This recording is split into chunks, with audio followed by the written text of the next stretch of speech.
Hey everyone, welcome to another episode of 15 cards. So I thought I'd do a little run through my From the Vault. I only have 3 that I ever bought.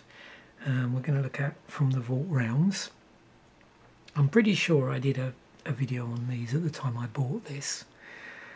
But what we'll do is we'll open this pack up again. It's already open. Pull the cards out and do the usual 15 card treatment of looking at the cards in their totality and then from a distance. I'm pretty sure these had, there are 15 premium 4-wheel cards, including 7 with new art. And there's a spin down life counter in here as well. I don't know if I remove that. If you've not seen these before, when they came out at the time, that's what they look like. Really pretty much from new.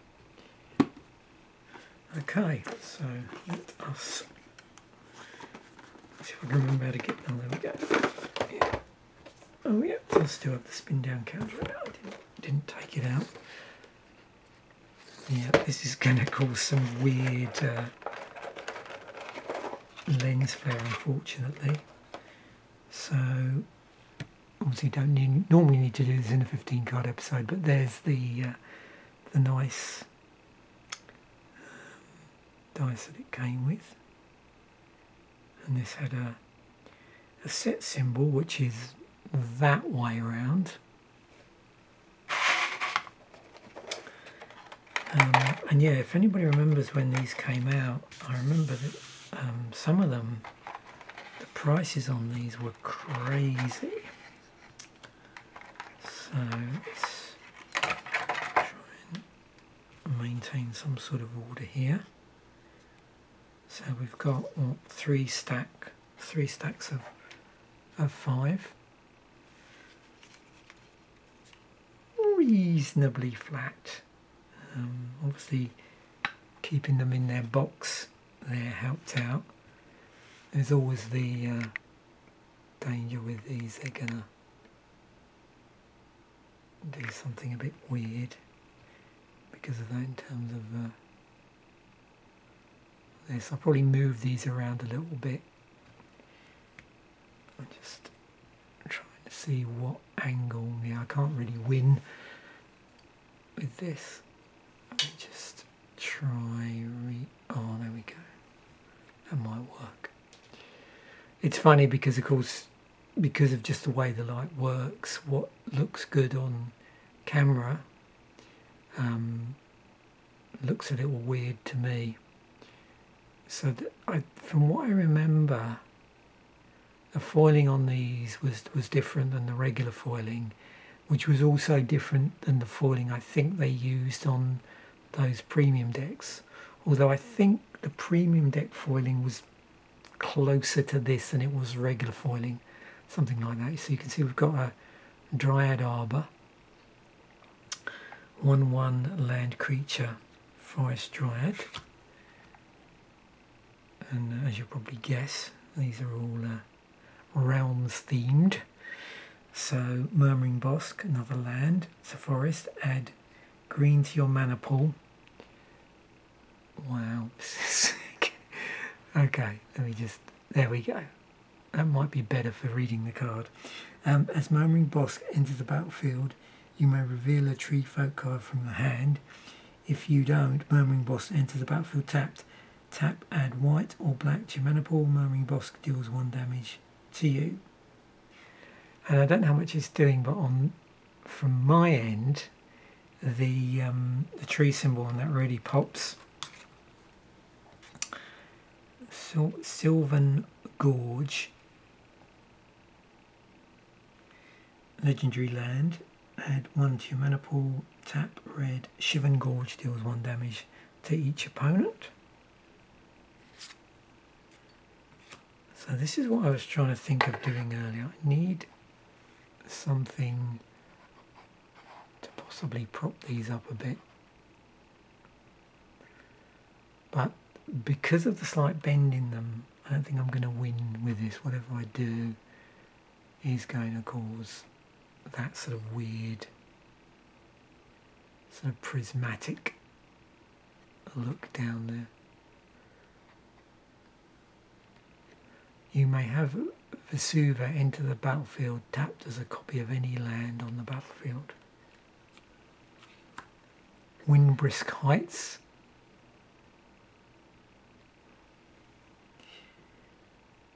Land with Hideaway. This land enters the battlefield tapped. When it does, look at the top 4 cards of your library. Exile 1 face down, then put the rest on the bottom of your library. Tap, add white to your mana pool. White's tap, you may play the exiled card without paying its mana cost if you attacked with 3 or more creatures this turn. Urborg Tomb of Yawgmoth. Legendary land. Each land is a swamp in addition to its other land types. Ancient Tomb. Tap, add 2 to your mana pool. Ancient Tomb deals 2 damage to you. I think it's a bit of an improvement doing it like this. Oh, there we go. Where are we? Bossigi, who shelters all. Legendary land. Bossigi, who shelters all. Enters the battlefield tapped. Tap, pay 2 life, add 1 to your mana pool. If that mana is spent on an instant or sorcery spell, that spell can't be countered by spells or abilities. Cephalid Colosseum. Remember this well, look at that. So yep, it's another land. Tap, add blue to your mana pool. Cephalid Colosseum deals 1 damage to you. Threshold, single blue, tap, sacrifice Cephalid Colosseum. Target player draws 3 cards, then discards 3 cards. Activate this ability only if 7 or more cards are in your graveyard. The desert was in this from the vault. It's a very nice one there. Tap, add colourless to your mana pool.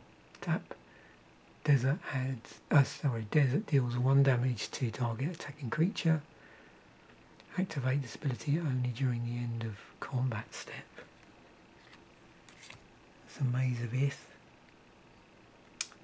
Tap, untap target attacking creature, prevent all combat damage that will be dealt to and dealt by that creature this turn. Forbidden Orchard. Tap, add 1 mana to any colour to your mana pool. Whenever you tap Forbidden Orchard for mana, put a 1/1 colourless spirit creature token onto the battlefield under target opponent's control. Good old Glacial Chasm. With the cumulative upkeep, pay 2 life. When Glacial Chasm enters the battlefield, sacrifice a land. Creatures you control can't attack. Prevent all damage that would be dealt to you. Grave of the Burn Willows. Add 1 to your mana pool. Tap, add red or green to your mana pool. Each opponent gains 1 life. And then High Market. Tap, add 1 to your mana pool. Sacrifice a creature, you gain 1 life.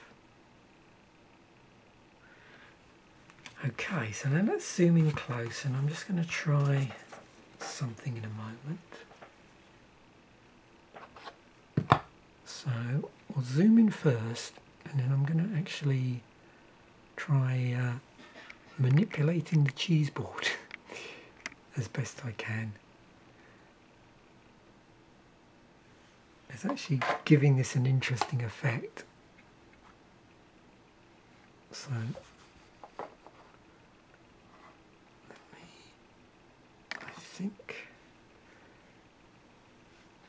let's see what that looks like. So it looks like whatever we do, doesn't matter where we position it, we're going to get some sort of this sort of foil flare effect. Okay, so I'll just go through the, oh that's nice, wow. Yeah, I think this is pretty much how I'm going to do it going forward. Murmuring Boss, very nice.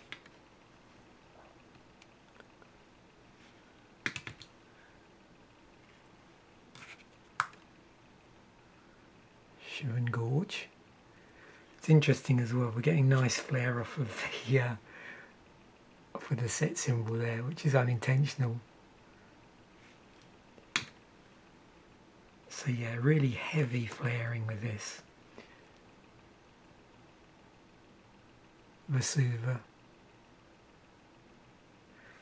And again, you can see if I move it, what happens there. Windbrisk Heights. Now, is that the original artwork? I'm trying to remember. And then we have Herborg again. Wow.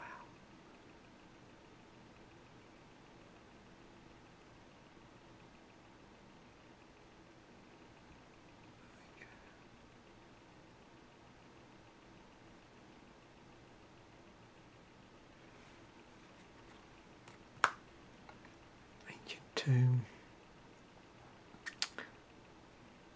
Yeah, that's pretty interesting. Out of all the ones we've seen so far, there's sort of the least amount of flaring going on there. Might be because it's one of the flattest.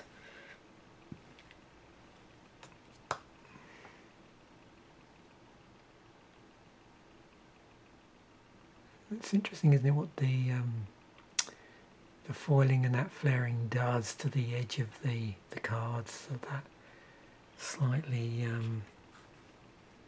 you know, and there we go, the inner bordering here.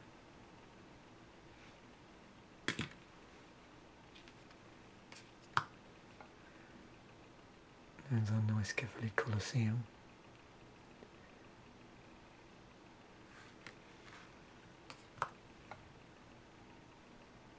There's desert.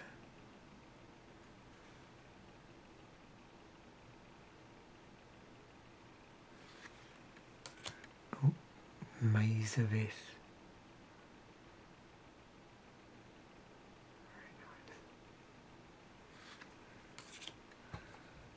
Forbidden Orchard again. It almost looks like a ray of light coming through the trees. And I have trouble remembering, and I can't even remember when I got these, whether they were completely flat, because I think they were like curling slightly from the get-go. But it would be interesting to see if you could get them completely flat, how they might look. It looks like a sort of laser beam from space going through. It'd be interesting to see as well whether they sort of experimented with different types of foiling and why they chose this. But you can see, like, it's all over the whole card.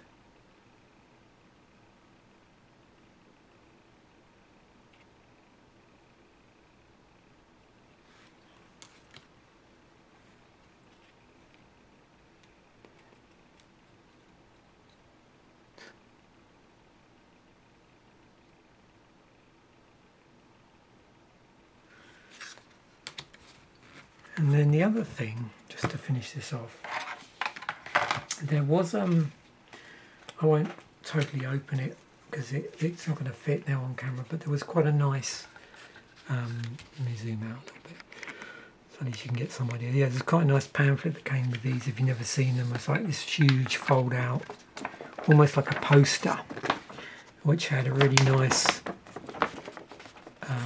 image on one side. It's too big to get on camera, but we've got the artwork for was it Dryad Arbour on one side, which is far too large to show, and then on the other side it has a sort of breakdown of the various cards and where they were printed. So Ancient Tomb, Tempest, Bosiji, Champions Kamigawa, Catholic Colosseum Odyssey, Desert Arabian Nights, and then we've got Dryad Arbour, Future Sight, Forbidden Orchard, Champions of Kamigawa, Glacial Chasm was Ice Age, Grove of the Burn Willows was Future Sight, High Market, Macadian Masks. Maze of Ith was The Dark. And then what we've got, Murmuring Bosk. You can't really see this very well, but that's what's on here. Murmuring Bosk, Morning Tide, Shivan Gorges, Saga, Urborg, Tomb of Yawgmoth, Plane of Chaos. Vesuva was Time Spiral, and then Windbreast Kites was Lorwyn. Yeah, cool. I do really like these sort of inserts as well, and of course, as you know, I really used to enjoy the card encyclopedias that came with the bundles. So there we have it. Hopefully that was an interesting look through or revisiting the From the Vault realms. Thanks once again for watching. Bye for now, and I will catch you in a future video.